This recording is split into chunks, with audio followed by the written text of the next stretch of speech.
ce que le smegma et pourquoi se produit-il. L'apparition d'une substance blanche à l'odeur fétide au niveau des parties génitales peut être habituelle, surtout si on n'a pas une hygiène adéquate. Cette substance porte le nom de smegma.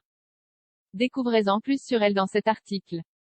L'hygiène des parties génitales, aussi bien masculines que féminines, est très importante pour éviter l'apparition de mauvaises odeurs et de possibles infections. L'une des conséquences d'une hygiène déficiente est l'apparition de smegma. Même si l'accumulation de smegma est plus fréquente chez les hommes, on peut aussi le retrouver dans les parties génitales féminines.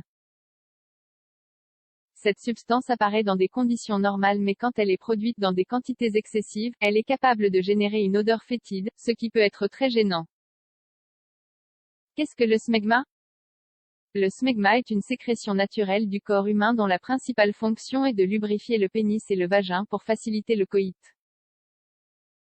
Chez les hommes, il apparaît généralement sur le sillon balano-prépucial, juste en dessous du gland du pénis, sécrété par les glandes de Tyson ou papules perlées. Chez les femmes, cette sécrétion apparaît autour du clitoris et entre les grandes petites lèvres du vagin. Elle ne génère pas de mauvaise odeur quand la quantité est faible. Le problème surgit quand elle se mélange à d'autres composants du corps.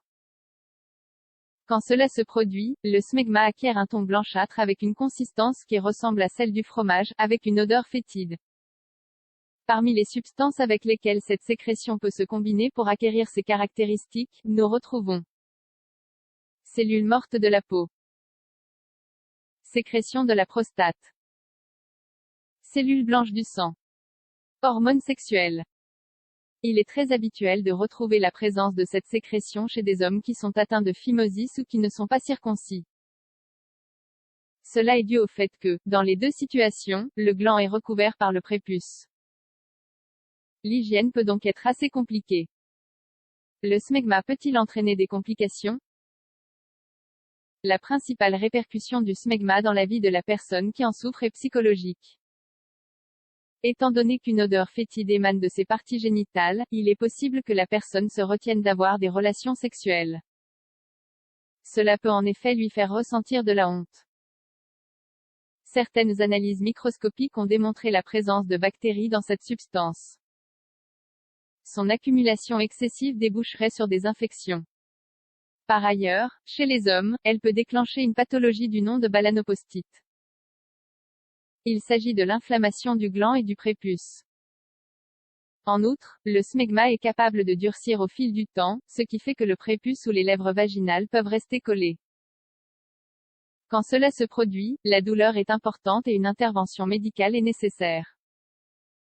Pendant des années, on a associé la présence de smegma au développement d'un cancer du pénis ou de l'utérus.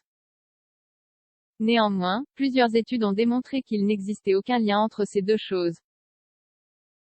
Cela veut dire qu'il n'y a pas de justification scientifique exposant que le smegma est un agent carcinogène. Traitement et prévention du smegma.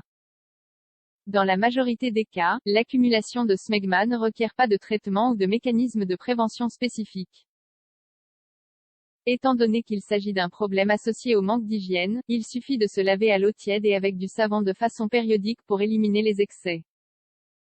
Ainsi, les hommes et les femmes qui ont tendance à beaucoup produire cette substance doivent avoir une bonne hygiène génitale quotidienne. Il est important qu'ils adoptent cette routine quotidienne pour éviter l'apparition de mauvaises odeurs, surtout après avoir eu des relations sexuelles. Nous devons ici rappeler que pendant et après le coït, le corps continue à produire des hormones sexuelles et lubrifiantes, qui font partie des substances composant le smegma. Pour éviter de possibles irritations sur le gland et le vagin, on doit utiliser un savon neutre peu abrasif et ne pas frotter la zone avec trop de force.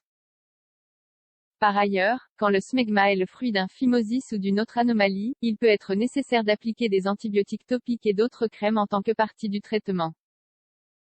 Ces médicaments aident à réguler le fonctionnement des glandes de Tyson. Si une complication surgit à la suite de l'accumulation de smegma, il est important d'aller consulter son médecin.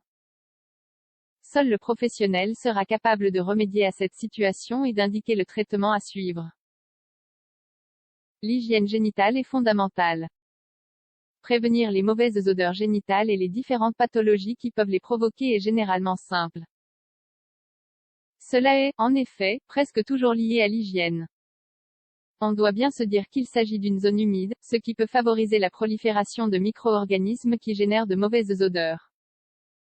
L'apparition de smegma n'entraîne généralement pas de conséquences graves pour la personne. Quelques mesures de toilette suffisent pour que la concentration de cette substance diminue.